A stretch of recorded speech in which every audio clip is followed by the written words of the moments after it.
Sup, sup.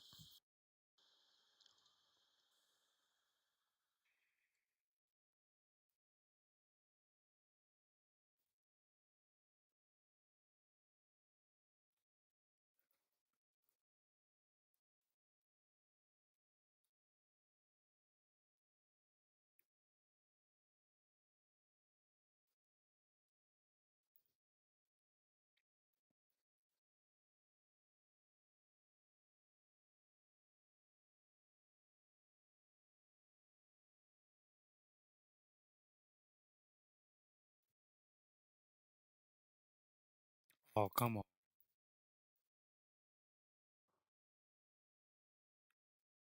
There you go.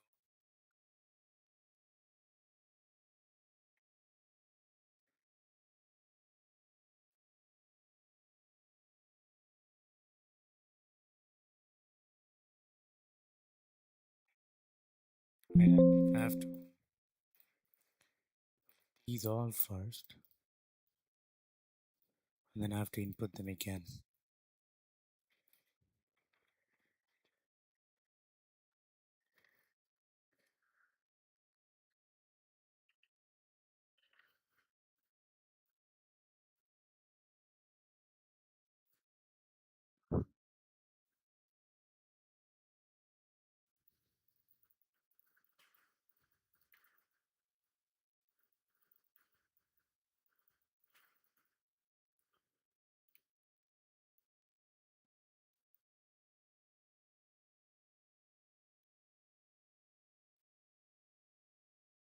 So yes, I am the um obsessed freak that people talk about. Yes, I am that guy. I know people also call me ex-bot, and the very guy who got suspended from Instagram because of spamming. Well, I don't have light yet, so I'm just going to put on the lamp light. It's 2 seconds.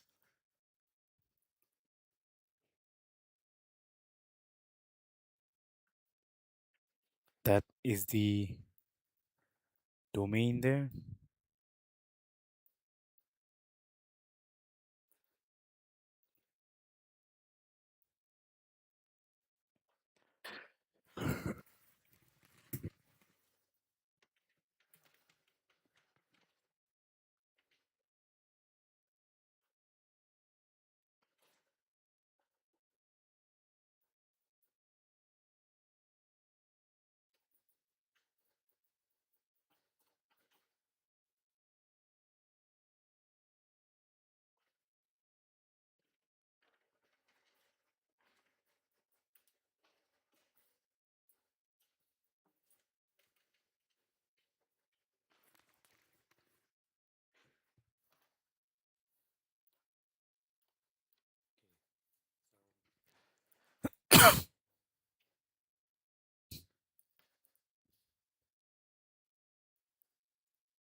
So I already have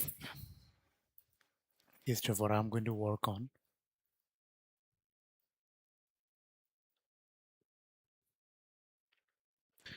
All right.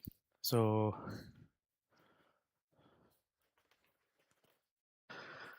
all right. So where do I begin? What is the first thing I must learn? So I'm currently learning control theory from Dr. Christopher Loom.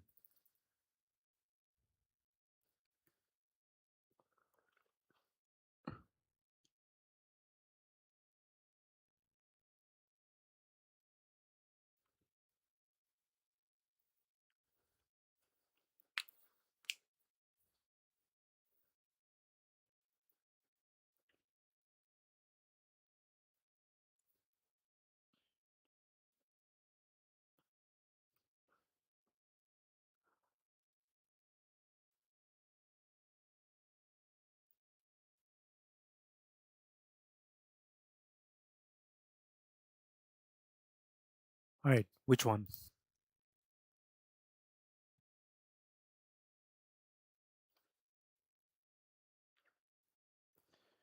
It's like a do not disturb setting for your mind. Shut up. Hello everyone and welcome to another video. So this is very exciting because today is the first week of our AE 511, aka the Classical Control Theory class. As we talked about a little bit earlier when we were talking about the syllabus. Alright, which one do I click? I know it's either this or this. Alright.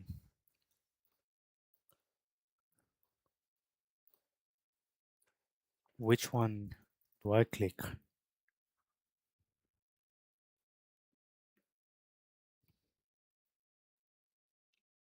Hello everyone and welcome to another video. So this is very exciting because today is the first week of our AE 511, aka the Classical Control Theory class. As we talked about a little bit earlier when we were talking about the syllabus, what the typical cadence of each week is going to be is I'd like to spend a little bit of time up front talking about a...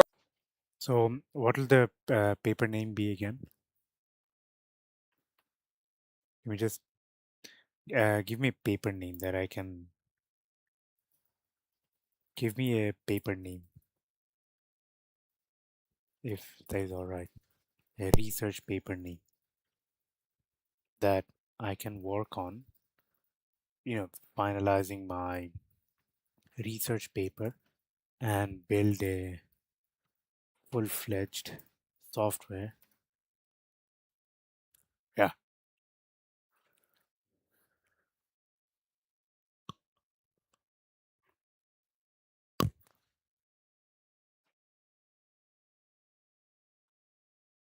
I meant, okay, real-time adaptive model predictive.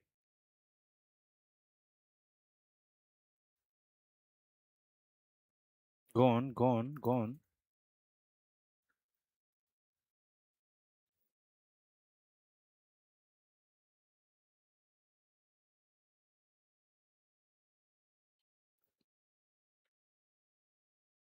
All right.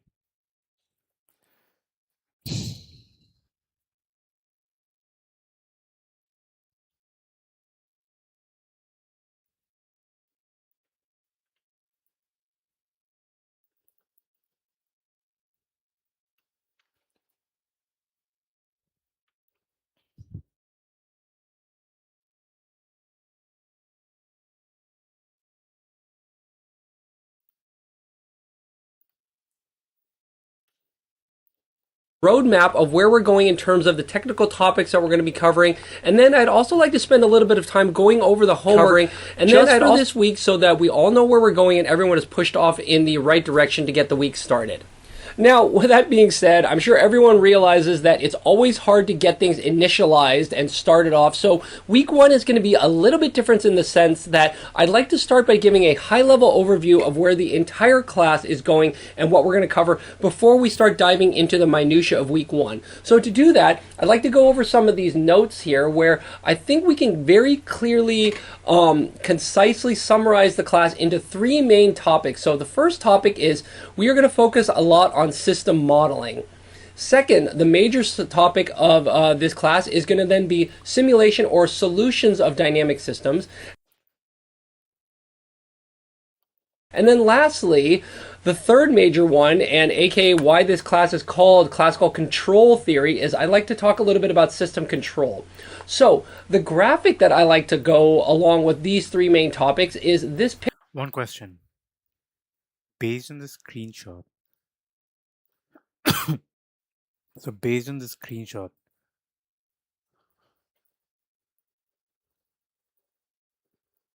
which playlist are core to build this software?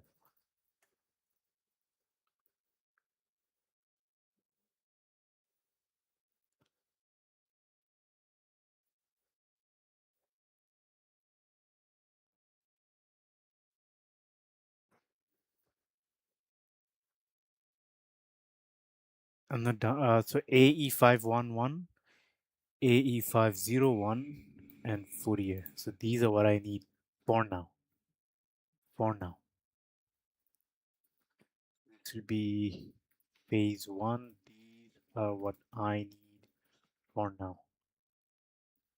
picture right here. And I feel like this is a nice thing that I like to use to say, just keep this one picture in mind throughout the entire class. If there's one thing that you take away, in fact, it might be helpful to just kind of print this out, tape it on your wall, and constantly refer to as this is going to be our sort of Rosetta Stone showing the high-level overview and the motivating scenario of what we're trying to do. So we're going to spend the first, maybe 4 weeks talking about this top box of system modeling, and then we'll spend the rest of the class down on the second level here of system control. Now, remember I said earlier there were 3 items, mainly system modeling, simulation, and system control.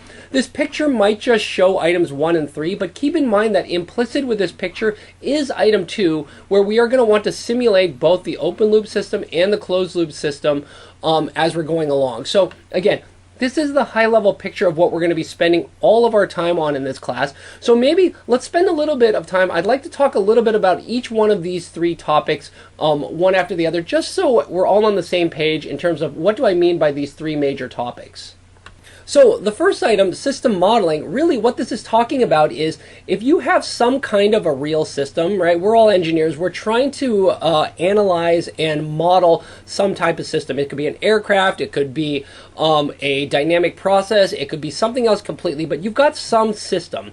And what you need to do is we need to now create a mathematical model of this system. We don't want to deal with the real thing because it's too complicated. We're going to make a simplification or an approximation or some type of mathematical model that represents this real system. So let me just kind of mention that all system modeling is, like I said, it's... Let me just quickly... Where's window capture? Give me a window capture.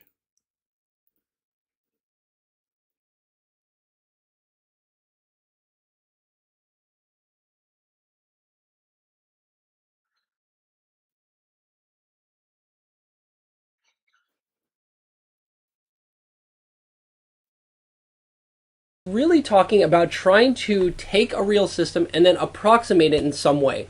And there are many, many, many different ways that you can model a system.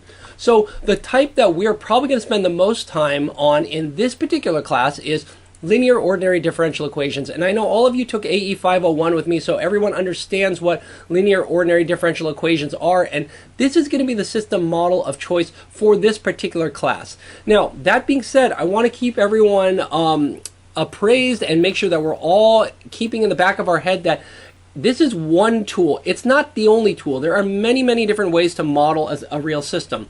We are going to happen to use linear ODEs, but you could also have nonlinear ODEs. In fact, if you take the AE 512 or AE 516 class with me, we'll spend a lot of time on nonlinear ordinary differential equations.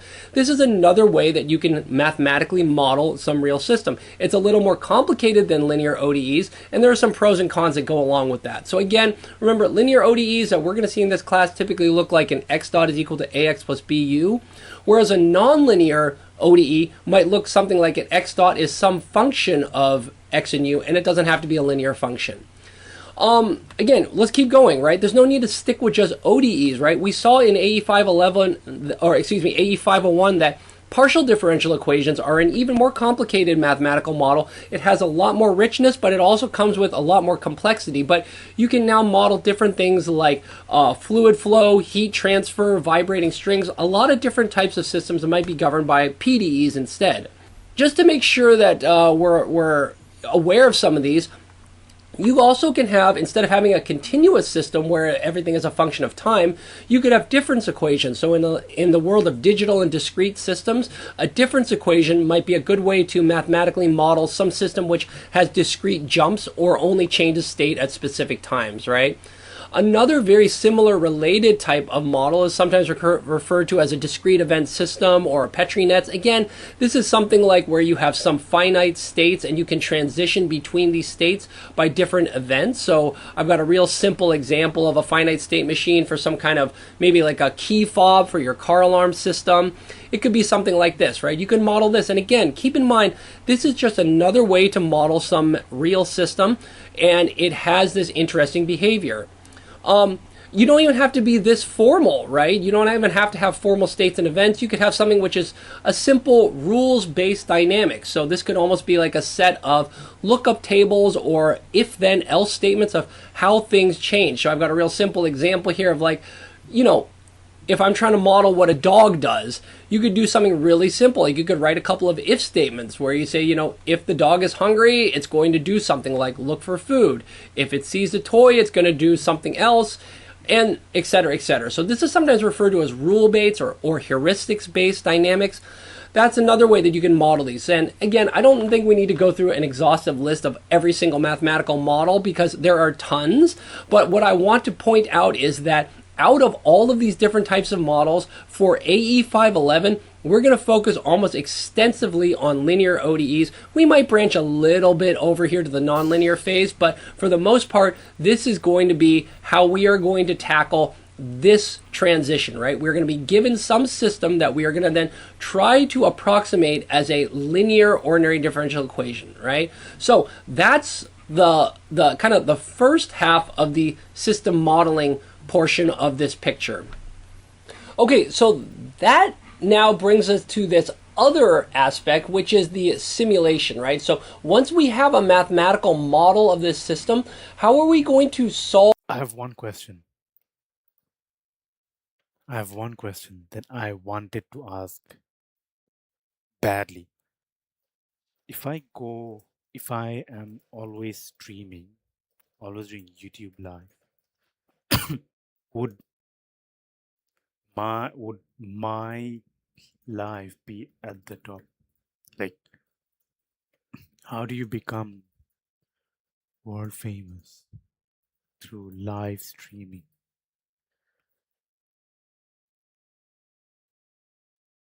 Didn't I just ask?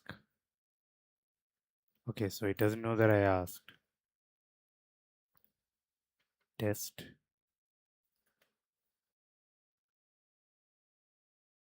Okay, so it does not know I asked.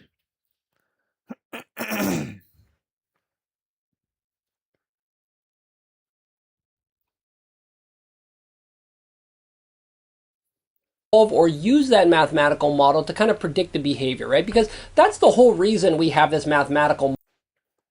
If I do YouTube live stream, how do I end up world famous by doing so?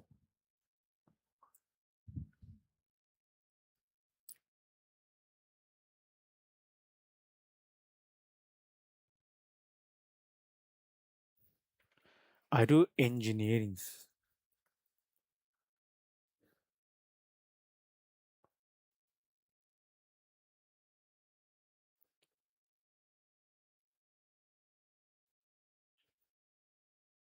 Model, right, is we have a math model and we can now use it to kind of make an estimate or a guess or a prediction of what the system is going to do, right? That's what we might call simulation or solution of the mathematical model, however you'd like to think about it, right? So let me just quickly scroll down and let's talk through the second major item, right? Like we said, the goal now is you've got the mathematical model and now I'm going to use it to do referred to as an You, just you, building your I app kind of got an overview of what to expect. on base 44. open loop system, right? Where you have. Hello everyone and welcome to another video. Today I'd like to talk a little bit about complex numbers, variables, and functions. So we're going to see that this discussion is the foundation and sort of the first step in our exploration of ordinary differential equations. So today let's keep it just general and kind of abstract from a mathematical perspective and just talk about complex numbers, complex variables, and complex functions. So maybe the easiest way to start off thinking about complex numbers is let's start thinking about normal real numbers. So I've actually got two daughters and my older one is in elementary school and they're just starting to talk about real numbers or the number line, right? Which is nothing fancy. I think you guys all understand that the number line is just this line that stretches out from one direction to the other direction to infinity. It's got 0 in the middle, and then you've got positive numbers moving off to the right, and then you've got negative numbers moving off to the left. Yeah. Okay, so the concept with a complex number is now let's have this number not just have to live on the real line, but let's introduce another axis. Let's introduce an imaginary axis like such, which has positive imaginary values going up and negative imaginary values going down. Okay? So you might ask, what is an imaginary component? So the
the way we're going to denote this is, let's say you've got a complex number z. It might have a value x, which is real, but then associated with it, it also has a component y, which is imaginary. And the imaginary I'm going to denote here as I.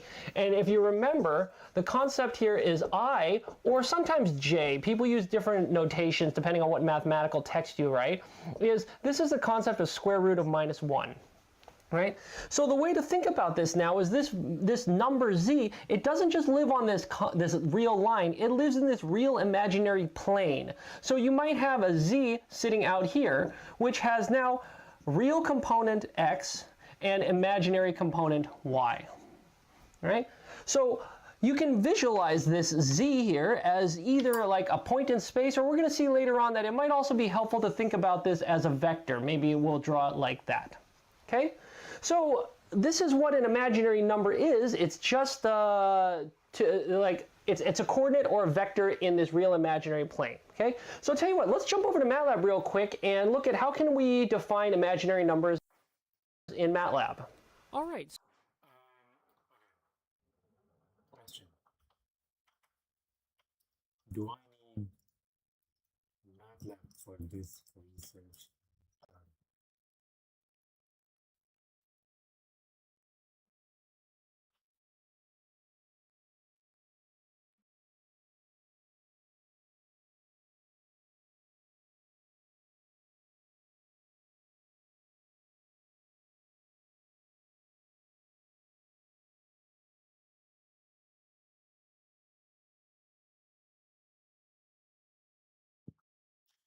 So complex numbers and functions and variables.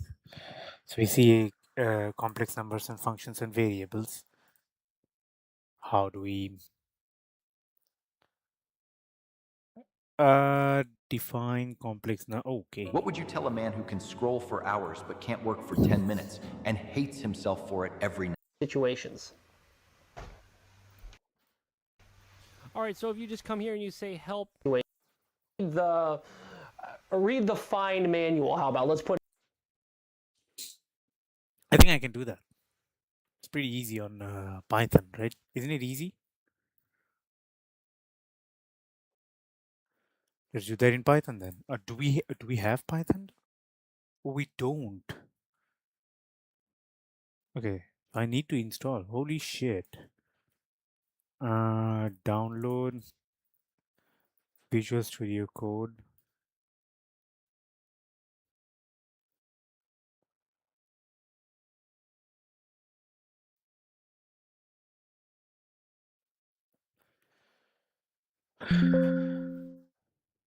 I accept. Next. Do otherwise. Then download Python.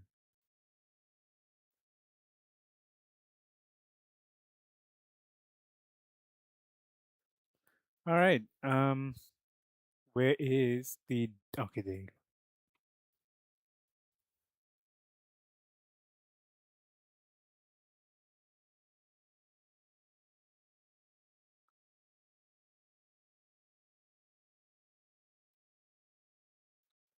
Install Python.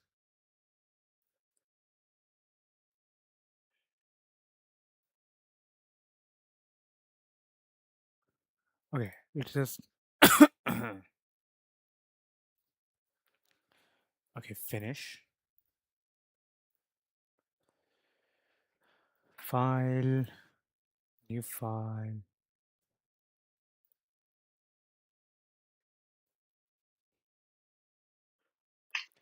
This will be where is it?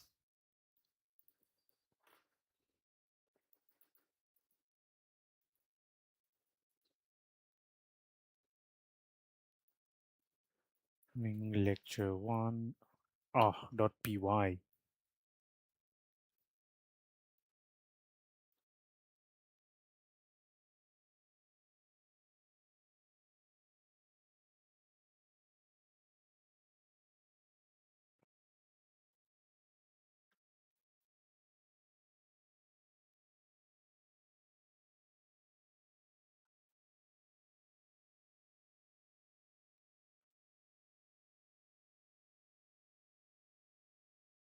God, okay, it's not installed then. Pip install numpy. Okay, then I need to download extensions.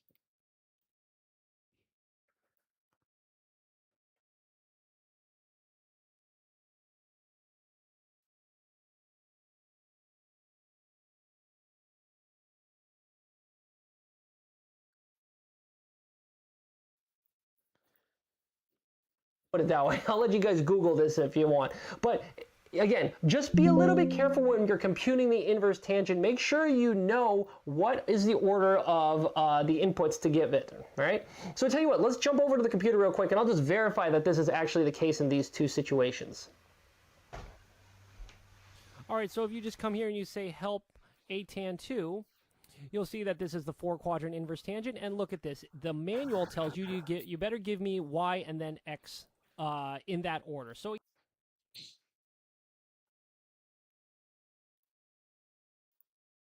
Oh wait, I just installed Pi. Okay. I'm not going to touch anything. I'm not going to say anything.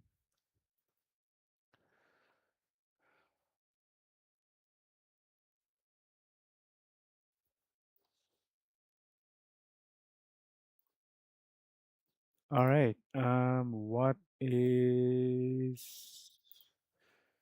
going on?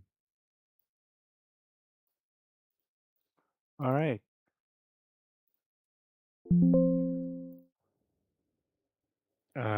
Print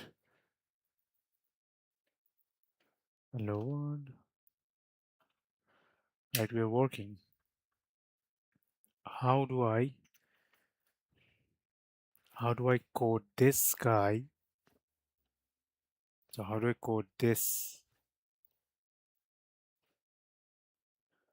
How do I program that in Python?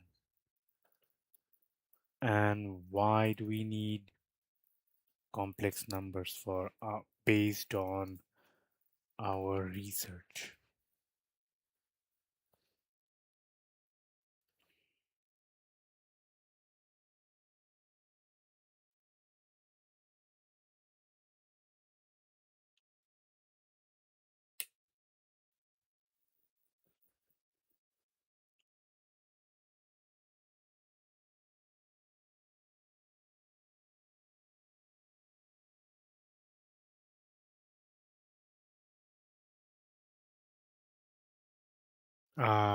Why?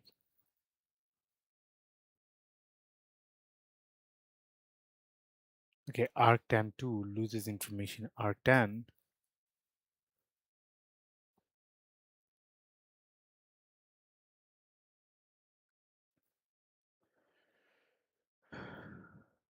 let's run that.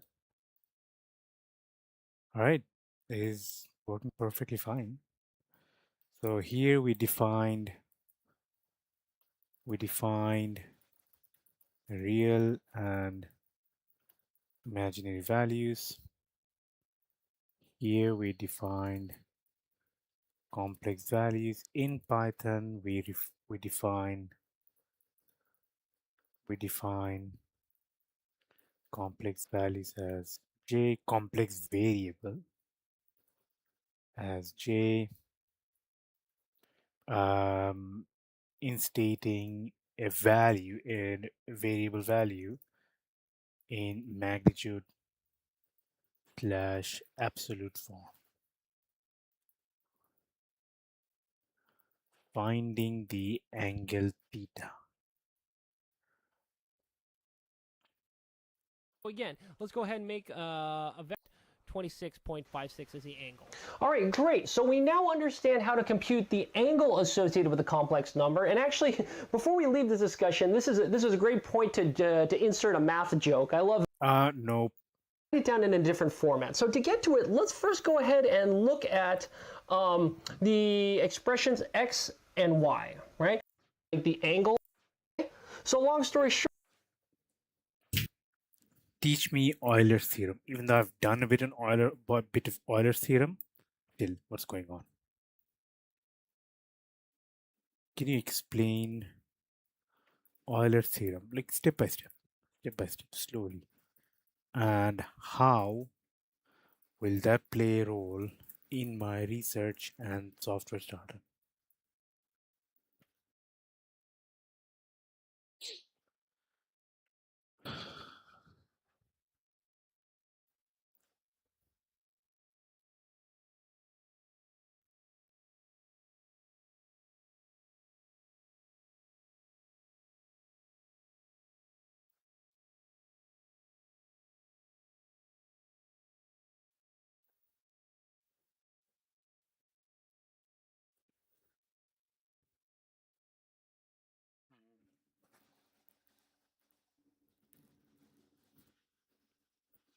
So e to the power iota omega t is integrated to make calculations easier, correct? Let me understand like as if I can teach.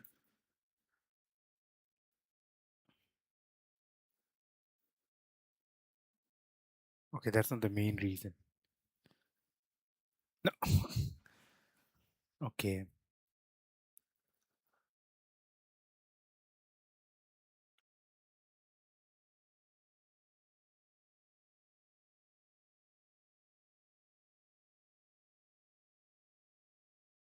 Yeah, but how wait, no, I meant okay. You know what? I'm not even going to ask. Wait, so how does this equation even play a crucial role for, let's say, rotation or, yeah, wind motion, like the ones that I'm working on? Like, how would that how would that play a role for something that I'm working at? I mean, I am doing a research, right?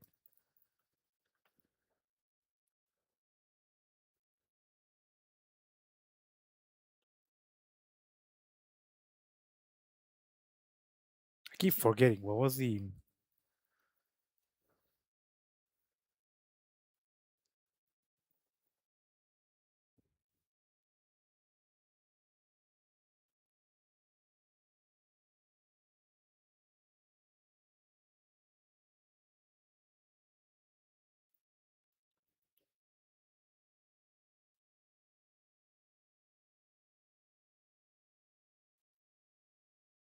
I'm gonna keep this actually.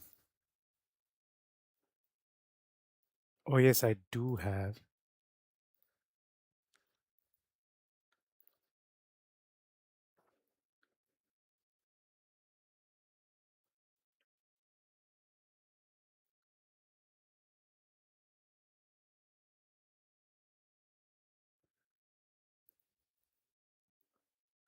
Okay, wait. I haven't fully read. Can you explain, like, in short, like what am I doing? Like, what am I doing?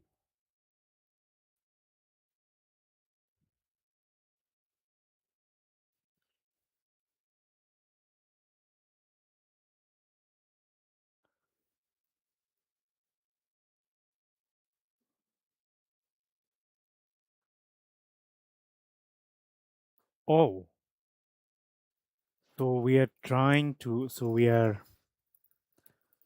to fix a rocket or missile motion literally in the middle of launch.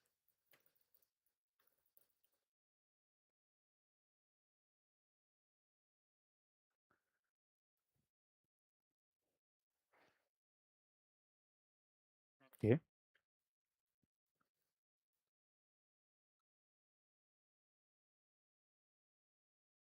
Okay. So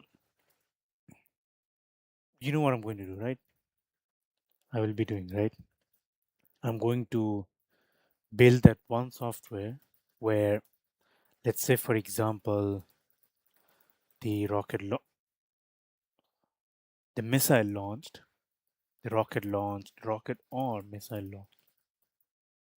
In the middle, of launch, or in the middle of get going, it is going to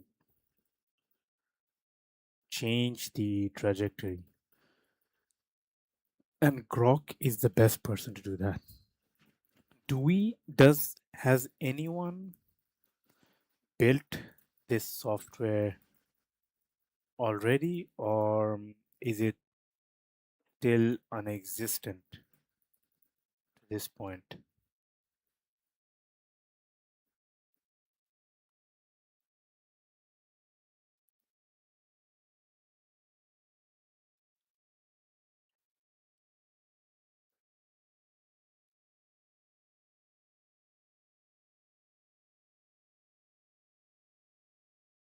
Grok is good.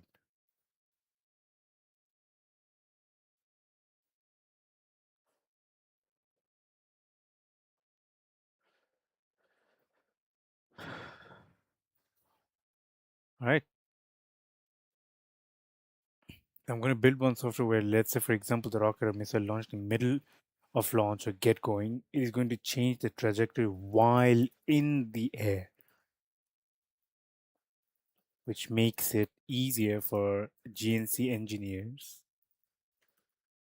to, rather than manually shifting the rocket itself, they can, continuously program the model to change the trajectory or whatever. Or it does it like, I'm just going to copy this, right?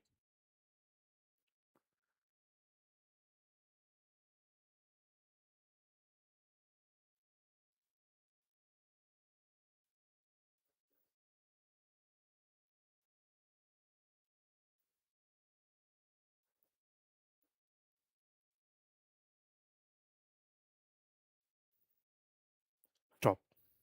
Now explain Euler theorem based on this example, one by one. This is lecture 1, AE 511, lecture 1.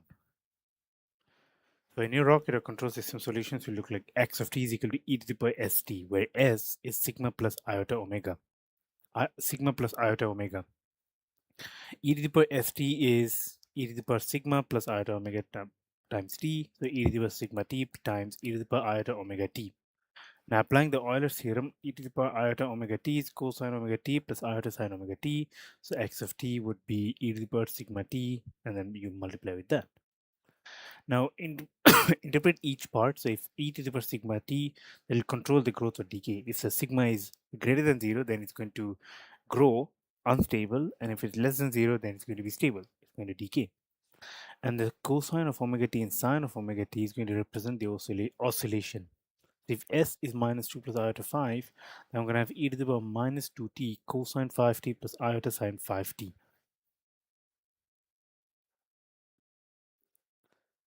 I understood. But would really appreciate if there was less English, more mathematics.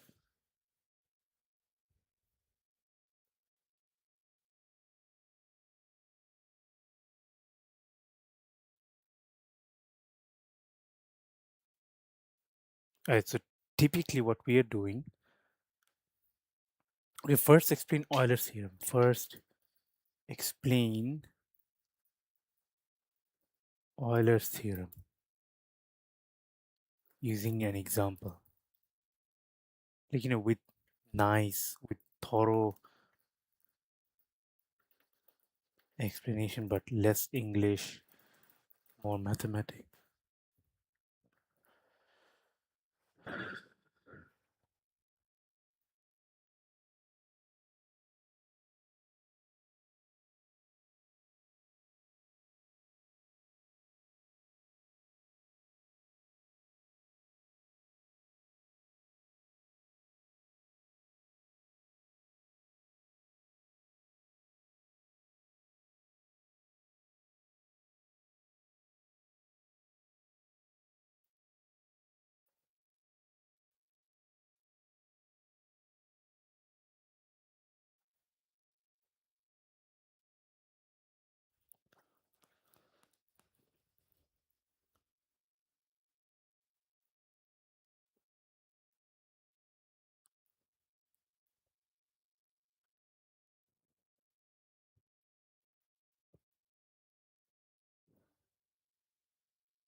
Oh yeah, people got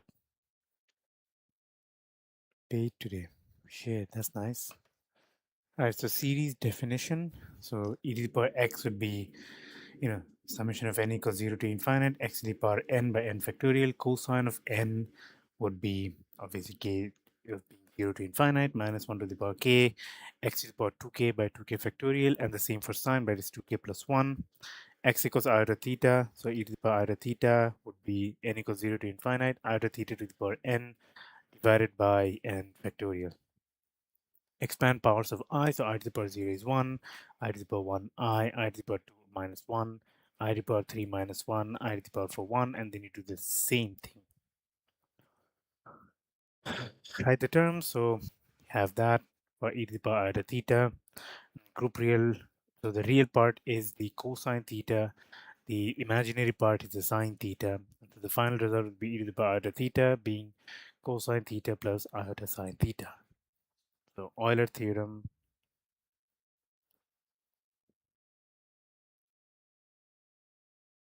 So step 1, the series definition. We got e to the power x being n equals 0 to infinite, x to the power n by n factorial. Cosine of x would be summation of n equals 0 to finite minus 1 to the power k, x to the power 2k.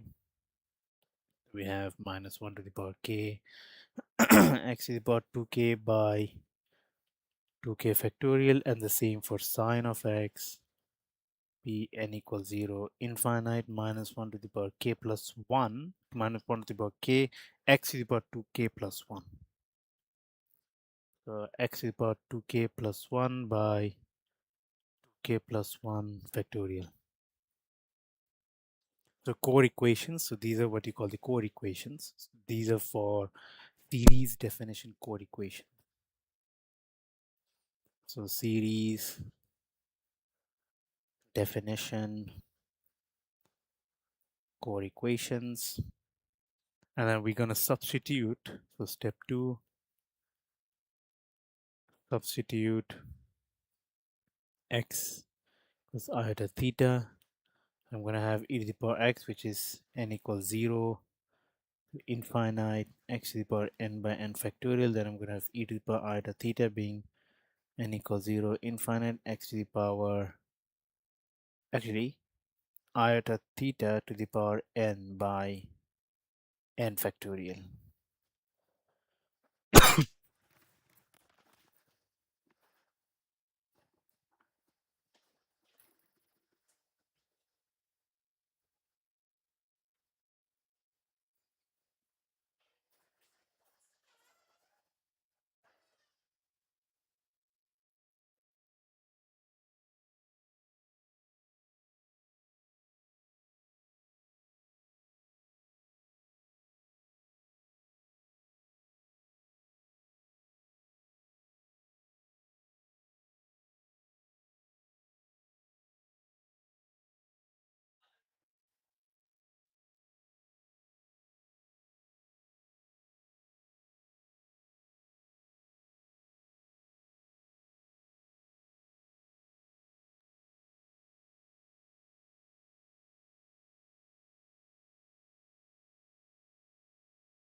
And so if I substitute x of iota and theta, so e to the power x would be n equals 0 to infinite, x to the iota theta of n to the power n.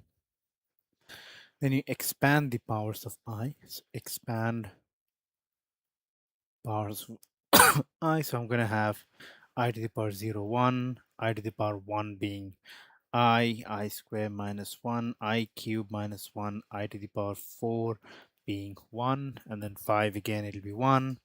6 will be I, 7 will be minus 1, 8 will be minus 1, 9 will be 1. Right? So then we write the terms. E to the power iota theta would be 1 plus iota theta plus iota theta square by 2 factorial, iota theta whole square 2 factorial plus iota theta cube 3 factorial, iota theta to the power 4 4 factorial, iota theta to the power 5 5 factorial, and so on and so forth. Same thing. Then you can just do the calculations and stuff. For now I'm just going to leave it like that. I'm just going to leave it like that. But you're going to have, let's see, this is real, this is real, this is real, this will be real. Anything that involves even values are real, anything that involves odd values are not real because they have that imaginary value in it. Cosine theta and sine theta terms, we're going to have 1 minus iota theta square by 2 factorial, then iota theta square. So iota square is minus 1. So theta square by 2 factorial, theta to the power 4, 4 factorial, theta to the power 6, 6 factorial, so on, so on, so on, so on, so on. That will be the real part. And the imaginary part, so this will be for cosine of theta, and sine of theta would be iota theta minus iota theta cube 3 factorial, theta to the power 5, 5 factorial, theta to the power 7, 7 factorial, theta to the power 9, 9 factorial, and so on and so forth. This is the imaginary part, which is sine of theta. And so the final part, I'm going to have e to the power iota theta being cosine theta plus, because that's an imaginary value, iota sine theta.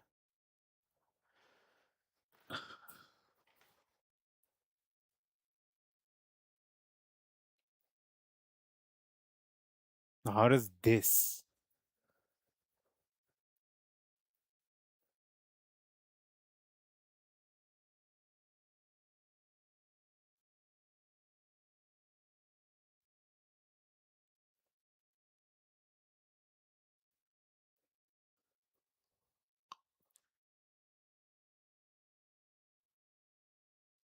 So start from your system's behavior. In your rocket or control system, solutions will look like this. X of t will be e to the power st, where s being sigma plus iota omega. Then you split it. E to the power st being e to the power sigma plus iota omega times t.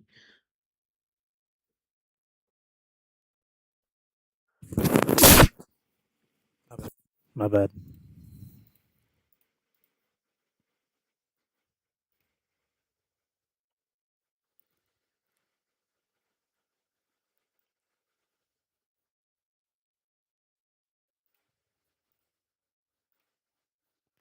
E to the power iota omega t is cosine omega t plus iota sine omega t. And then x of t is e to the power st, which is e to the power sigma t times e to the power iota omega t, e to the power sigma t cosine omega t plus iota sine omega t. Ah, makes sense. So the the way that my simulation will work, actually, let me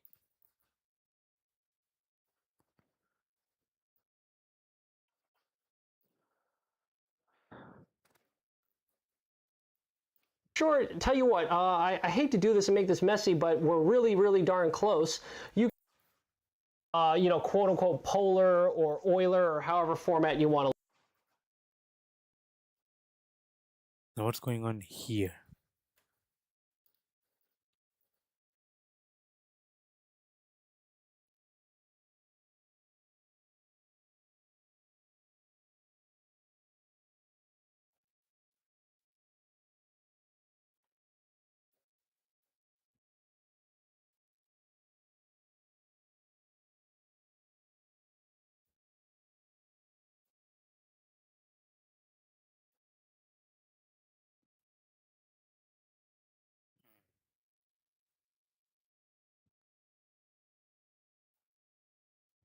Because 5 doesn't change, the E will change.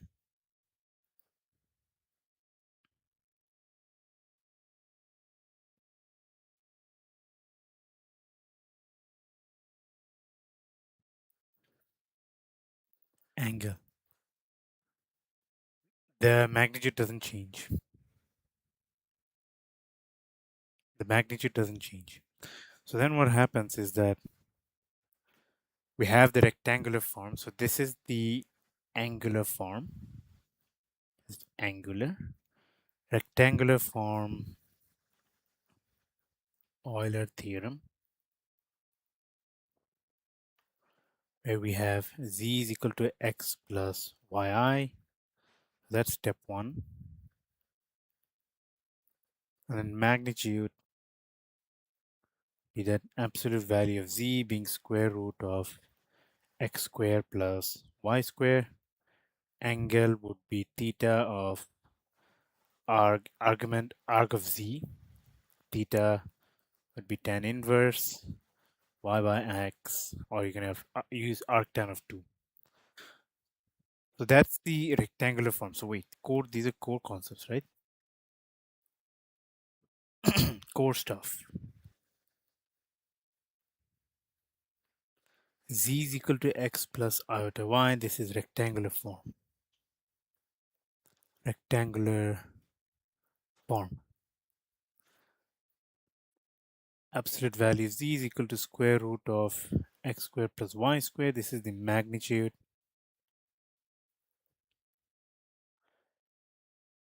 Theta would be argument of z, which is theta is equal to tan inverse y by z. This is the finding the angle.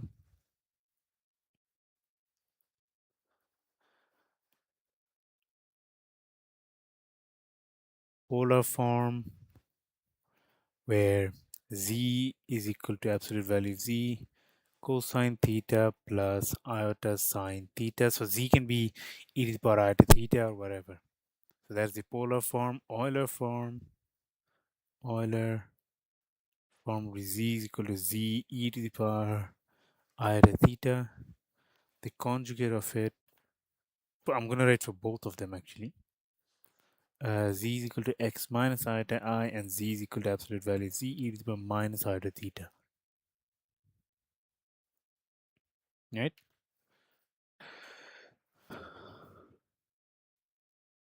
I've done this in quantum mechanics, so it's actually pretty. I actually understand what's going on. I've done this in quantum mechanics, so I actually know what's going on.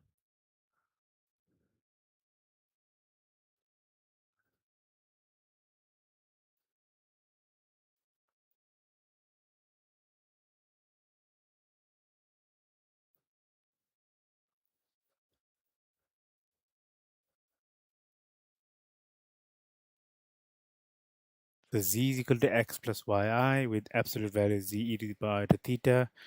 W equals w u plus vi, where absolute value of w e to the power iota phi. My head hurt.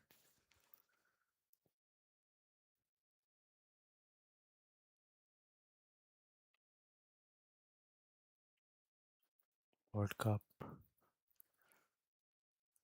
June 11. Qatar vs Switzerland. I can't wait for this one.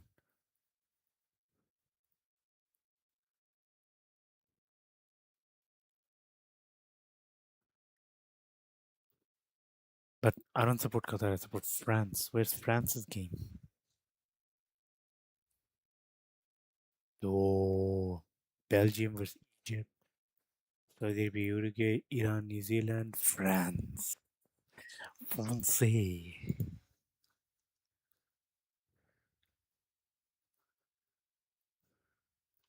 Dude, France is like on top. And then I think the other one will be Portugal and Colombia. There's like a good one. Portugal versus Colombia.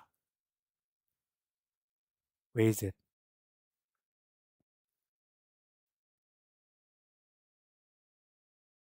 Jordan, Algeria. Jordan is there. Portugal, Uzbekistan. Portugal versus Colombia will be a good game. Because Valentina Gomez is. Yes. Yeah. Portugal and Colombia. That would be a good game.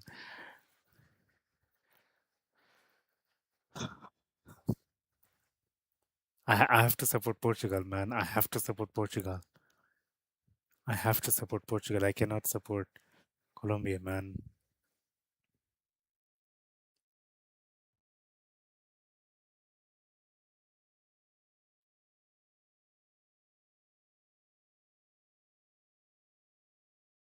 Yeah, I cannot support Colombia. I have to support Portugal. I'm sorry. I'm sorry, but come on, it's Portugal.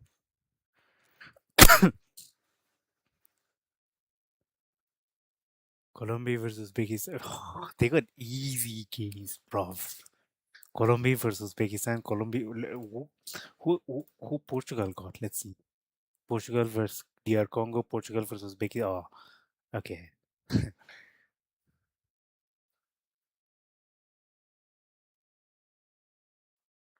Portugal versus Colombia. Let's go.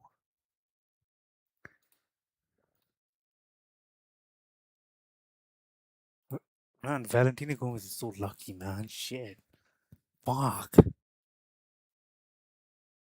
Yeah, Valentina Gomez can watch the game.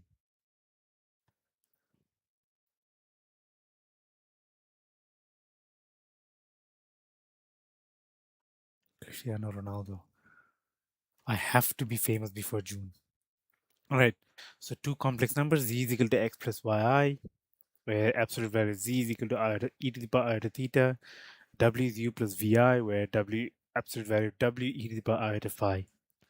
The division, the rectangular form z divided by w, which is x plus yi divided by u plus vi, and then you multiply it by conjugate, and then you expand it, and the denominator ends up as u square plus v square.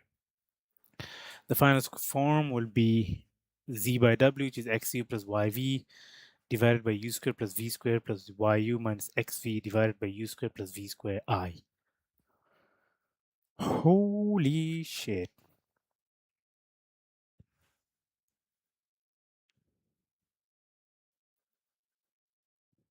All right, let's try that. Um, complex algebra.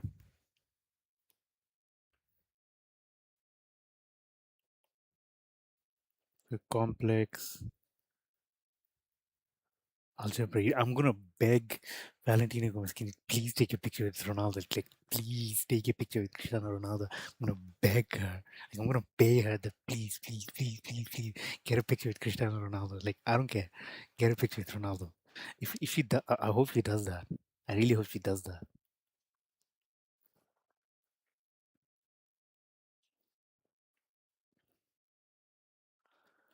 Z is equal to x plus yi is equal to z e to the power iota theta. Then w is equal to u plus vi, where w e to the power iota phi. So these are two complex values. So that's how you represent two complex numbers. Step 2, division, rectangular format.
Division the rectangular format, we're going to have z is equal to, no, sorry, z by w is equal to x plus yi divided by u plus vi.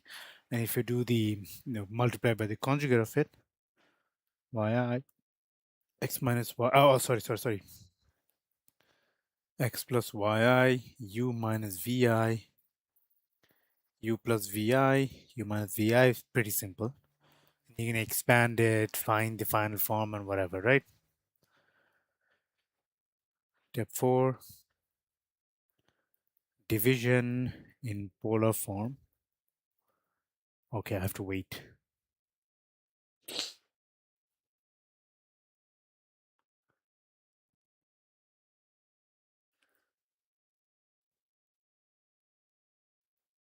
I have to wait for some time. N times I, right? Yeah, so that's basically all we're going to end up with. Okay, so there you go. So that's how to do powers and really going off there, okay?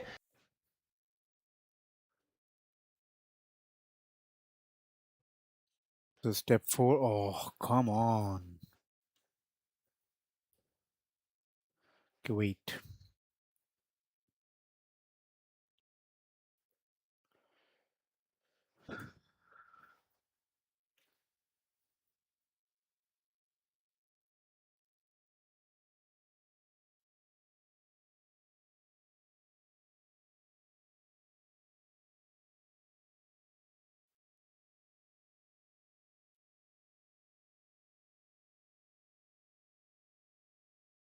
Oh shit, the entire thing got removed.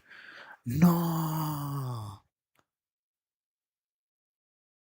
No. Oh, thank God. And then if we do division in polar format, so division polar form, we're going to have z by w is equal to, what was it? Z by w. So you're going to have absolute value of z, absolute value of w e to the power iota theta. And then powers we know, a root you know. You have z to the power 1 by n would be z to the power 1 by n, e to the power 1 by n. Isn't it ze to the power iota theta?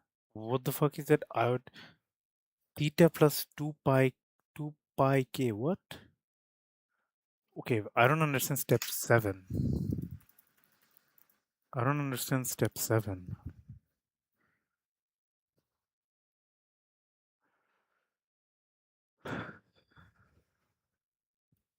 Why do you want that?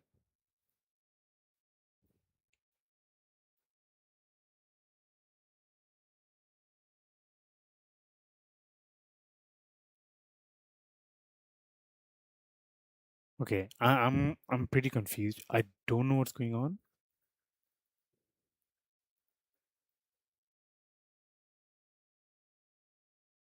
Okay, you didn't explain this equation here. Okay, you did not. Okay, so it's not my fault, right? It's not my fault.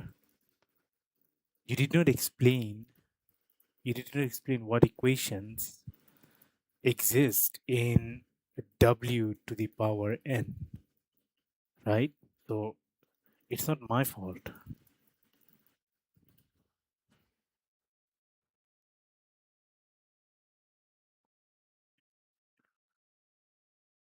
Okay, now I get it why. So so w to the power n is actually z, and w is r e to the power iota phi, which makes sense. So w to the power n would be r e to the power iota phi n, which is r to the power n e to the power iota n phi. And z is equal to, now z is equal to ze to the power iota theta. R to the power n e to the power iota n phi is equal to ze to the power iota theta. and r to the power n. Okay, I don't know why did you cut out these two. You should not cut out these two, but why did you cut out these two?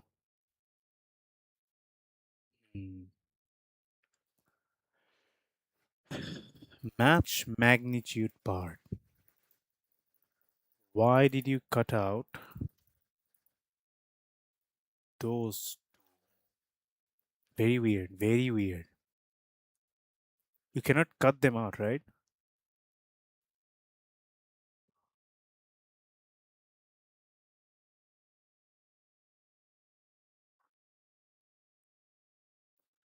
Okay, so e to the, okay, so again, oh my god, oh my god. So you are hiding while explaining. Now, now nothing is straightforward. It was going straight and then like it went down.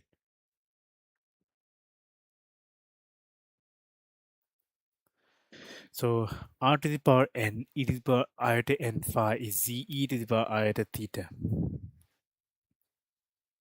So let's see if he's hiding anything else. R to the power n e to the power iota n phi will be absolute value of z e to the power iota theta. And e to the power iota n phi is cosine n phi plus iota sine n phi. E to the power iota theta is cosine theta plus iota sine theta, which makes sense. So r to the power n cosine n phi plus iota sine n phi is absolute value of z cosine theta plus iota sine theta. And r to the power n cosine n phi plus iota r n r to the iota r to the power n sine n phi. So that's on the left hand side. And right hand side will be z cosine theta plus iota z sine theta. So r to the power n cosine n phi would be this, sine would be this. Thank God, now somehow you make sense. Somehow you make sense. So r to the power n, r to the power n e to the power iota n phi is equal to z e to the power iota theta. E to the power iota n phi is equal to cosine n phi plus iota sine n phi. To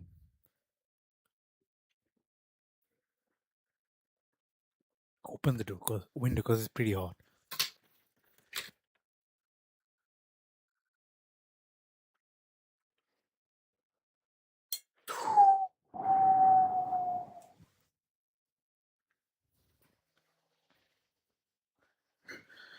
So e to the power iota n phi is cosine n phi plus iota sine n phi. E to the power iota theta is cosine theta plus iota sine theta. Now we substitute. So substituted r to the power n e to the power iota n phi be r to the power n cosine n phi plus iota sine n phi.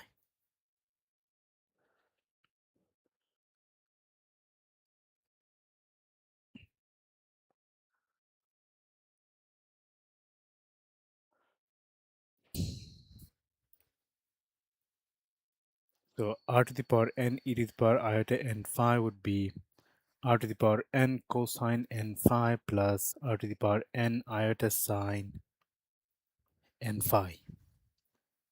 And you're going to have z cosine theta here plus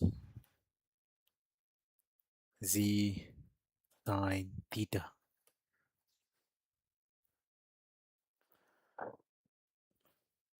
Now you're going to square this because it has a complex values. I'll square both sides to eradicate any complex values. So r to the power n cosine n phi plus r to the power n iota sine n phi squared would be z cosine theta plus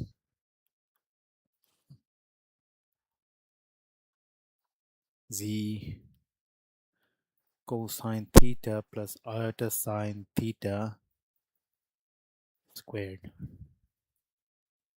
You're gonna have r to the power 12 r to the power 2n cosine square n phi plus sine square n phi is equal to absolute value of z square cosine square theta plus sine square theta, which is just 1.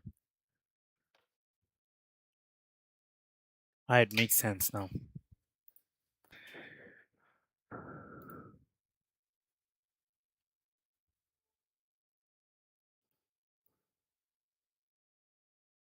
All right, so I guess we finished our first lecture.